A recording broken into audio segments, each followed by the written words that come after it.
The door opened. Joan Rivers walked into the studio. And Johnny Carson's face transformed into 11 years of anger, pain, and longing mixed together. It was May 1986. The Tonight Show starring Johnny Carson. Studio One at NBC in Burbank. A Tuesday night like any other. Johnny was in the middle of his monologue, the audience laughing at his jokes about politics and celebrities, Ed McMahon chuckling beside him, Doc Severinsen and the band ready for the next musical cue. Everything was exactly as America expected when they tuned in at 11:30 p.m. Until the stage door opened and Joan Rivers walked through it. Johnny stopped mid-sentence. The joke died on his lips. His entire body went rigid. The audience noticed immediately. The laughter faded into confused murmurs. 300 people suddenly aware that something was happening that wasn't part of the script. Ed McMahon's head snapped toward the entrance. His jovial expression vanished, replaced by shock and something close to fear. He looked at Johnny, then back at Joan, then at Johnny again. Doc Severinsen lowered his trumpet slightly, his colorful jacket seeming suddenly inappropriate for whatever was unfolding. Joan stood just inside the doorway, frozen. She was wearing an elegant dress, her hair perfect, her makeup flawless. But her face showed everything. Nervousness. Hope. Fear. Regret. For 5 seconds that felt like 5 hours, nobody moved. Nobody spoke. The cameras stayed locked on Johnny's face, capturing every micro-expression, the initial shock, the flash of anger, the deeper current of pain underneath it all. Carson stopped mid-monologue. The entire studio froze. The control room erupted into chaos. Director Bobby Quinn was shouting into his headset. "What's happening? Who authorized this? Do we cut? Do we go to commercial?" Producer Fred DeCordova stood behind Bobby, staring at the monitors. His face had gone pale. "Oh my God!" he whispered. She actually came. On stage, Johnny finally moved. He set down his cue cards with exaggerated care, like a man trying very hard to control his hands. When he spoke, his voice was quiet but carried perfectly through the studio's sound system. "Joan." Just her name. Nothing else. But the way he said it contained 11 years of silence, 11 years of betrayal, 11 years of a friendship destroyed and a wound that had never quite healed. Joan took one tentative step forward. "Hello, Johnny." The audience was completely silent now. This wasn't comedy. This wasn't entertainment. This was something else entirely, something raw and real and utterly unscripted. To understand what happened next, you need to understand what happened in 1986. Joan Rivers wasn't just a comedian who appeared on The Tonight Show. She was Johnny Carson's protégé, his friend, his chosen successor. For years, she'd been the permanent guest host, the person Johnny trusted to sit behind his desk when he took vacations. She was brilliant, fearless, and Johnny had championed her when few others in the industry would. Their relationship went beyond professional. Johnny had attended Joan's wedding. He'd been there when her daughter Melissa was born. When Joan struggled with difficult material, Johnny would call her after the show with notes and encouragement. When she faced sexism in the comedy world, Johnny publicly defended her. "Joan Rivers is the funniest woman in America," Johnny had said in interviews. "And one of the funniest people, period. She's earned everything she's achieved." Joan adored him. She called him her mentor, her champion, the big brother she'd never had. She credited Johnny with making her career possible. And then, in May 1986, Joan accepted an offer from Fox to host her own late-night show. The Late Show starring Joan Rivers would air opposite The Tonight Show, direct competition with the man who'd made her career. The betrayal wasn't just professional. It was the way it happened. Joan never told Johnny directly. He found out the same way the rest of the world did, through a press announcement. No phone call. No private conversation. No chance to discuss it, to understand it, to maybe even support it if she'd been honest with him. Johnny felt blindsided. More than that, he felt betrayed by someone he trusted completely. The day the announcement went public, Johnny was preparing for that night's show. Fred de Cordova came into his dressing room with the newspaper. Johnny read it in silence, his face expressionless. Then he very calmly said, "Joan will never set foot on this stage again." Fred started to say something, but Johnny cut him off. "I mean it, Fred. Never. She made her choice." That night, Johnny did his monologue as usual. He didn't mention Joan. He never mentioned Joan again, not on air, not in interviews, not anywhere. It was as if she'd ceased to exist in his universe. Joan's show launched 3 months later. It struggled. The reviews were harsh. The ratings were disappointing. And Johnny, the one person who might have offered advice or support, maintained complete silence. Joan tried to reach out. She called.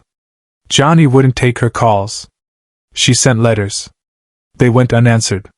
She showed up at NBC once, hoping to catch him between tapings. Security turned her away with instructions that she was no longer welcome on the lot. The Late Show starring Joan Rivers was cancelled after 7 months. Joan's husband Edgar, who had pushed her to take the Fox deal, who had become the show's producer, who had been devastated by its failure, committed suicide 3 months after the cancellation. Joan called Johnny the day Edgar died. She didn't even make it past his assistant. For 11 years, this silence held. 11 years of no contact, no acknowledgement, no forgiveness. Joan continued her career, found success again, rebuilt herself, became a legend in her own right. But that wound never healed. The loss of Johnny's friendship, the guilt over how she'd handled it, the grief of knowing she'd destroyed something irreplaceable. Johnny never spoke about it publicly. When interviewers asked about Joan, he would smile politely and change the subject. Behind that smile was a wall of ice. Subscribe and leave a comment, because the most powerful part of this story is still ahead. Now, on this Tuesday night in May 1997, 11 years after the betrayal, 11 years of silence, Joan Rivers stood on the Tonight Show stage for the first time since everything fell apart. She hadn't been scheduled. She hadn't been announced. This was completely unauthorized. What nobody in the audience knew was that Joan had spent 6 months planning this moment. She'd contacted Fred de Cordova privately, begged him to help her find a way back. Fred had refused. Johnny's instructions were absolute. So Joan had found another route. She'd befriended one of the show's production assistants, learned the taping schedule, and simply showed up tonight. She'd walked past security by claiming she was there to see a friend in the audience. She made it all the way to the stage door before anyone realized what was happening. And then she'd opened that door and walked through it, with no plan beyond hoping that 11 years was long enough for Johnny to listen. On stage, the silence stretched. Johnny stood behind his desk, his hands gripping its edge. Joan stood near the entrance, 20 feet of studio floor between them that felt like miles. Ed McMahon finally broke the silence, his voice uncertain. "Johnny? Should we?" "No," Johnny said quietly, not taking his eyes off Joan. "We shouldn't do anything." He paused. "This is between me and Joan." He stepped out from behind his desk. The audience gasped. They'd seen Johnny do this before, but never like this, never with this kind of intensity. He walked toward Joan slowly, each step deliberate. The cameras followed him. The control room had stopped shouting. Everyone understood they were witnessing something that transcended television. When Johnny stopped, he was 5 feet from Joan. Close enough to see that her eyes were wet, that she was trembling slightly, that beneath her perfect makeup was exhaustion and grief and hope. "Why are you here?" Johnny asked. His voice wasn't angry. It was tired. Genuinely curious. As if he truly couldn't understand what had possessed her to do this. Joan's voice shook when she answered. "Because 11 years is too long to lose a friend. We weren't just friends," Johnny said flatly. "I trusted you. I championed you.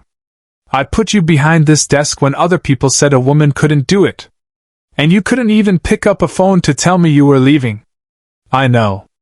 Tears were streaming down Joan's face now, mascara starting to run. I know, Johnny. I was wrong. I was scared and ambitious and stupid, and I destroyed the most important friendship I've ever had. And I've wanted to tell you that for 11 years, but you wouldn't let me. Because you didn't deserve to, Johnny said, and there it was, the anger finally breaking through. You didn't deserve my time or my forgiveness or anything else. You made your choice. Backstage, he made a choice no producer would have ever allowed. The studio was absolutely silent. 300 people holding their breath. Millions watching at home, unable to look away from this collision of pain and pride playing out in real time. Joan reached into her purse with shaking hands. She pulled out an envelope, old and worn at the edges. I've carried this since the day Edgar died, she said, her voice barely above a whisper. It's a letter I wrote you that day. I never sent it because you wouldn't have read it. But I've kept it because I needed to remember what I wanted to say. She held it out toward Johnny. He didn't take it. I don't want to read it. Please. Joan's voice broke completely. Please, Johnny. You don't have to forgive me. You don't even have to talk to me after tonight. But let me say what I should have said 11 years ago. Johnny stared at the envelope. At Joan's trembling hand. At the woman who had been his friend and his protégé, and who had hurt him more deeply than almost anyone in his life. He looked back at his desk, at Ed McMahon watching with tears in his eyes, at the cameras recording every second of this moment. Then he reached out and took the envelope. The audience released a collective breath. Johnny opened it slowly. Inside was a single sheet of paper, covered in Joan's handwriting. He read it in silence while the entire studio watched. His jaw clenched. His eyes closed briefly. When he finished, he folded the letter carefully and put it in his jacket pocket. You should have called me, he said quietly. Before you took the Fox deal. You should have called me and told me what you were thinking. I would have understood the ambition. I would have understood wanting your own show. What I couldn't understand was finding out from a newspaper. I was terrified, Joan whispered. I thought you'd talk me out of it. I thought you'd be disappointed. So I just ran. And I've regretted it every single day since. Johnny was quiet for a long moment. Then he did something that shocked everyone in the studio. He smiled. Not the big Carson smile America knew. Something smaller. Sadder. But real. You know what the worst part was? He said. It wasn't the competition. It wasn't even the way you left. It was that I lost my friend. And I didn't know how to get her back because I was too proud and too hurt to try. Joan's hand flew to her mouth, a sob escaping. But this was the moment no one in the studio, nor anyone at home, ever saw coming. Johnny opened his arms. It was a simple gesture. Nothing dramatic. Just Johnny Carson offering an embrace to someone who had hurt him 11 years ago. Joan collapsed into it, sobbing against his shoulder. Johnny held her tightly, one hand on the back of her head, and for the first time in 11 years, he let himself grieve what they'd lost. The audience erupted. Standing ovation. Crying. Applauding. 300 strangers bearing witness to forgiveness. Ed McMahon was openly weeping at the desk.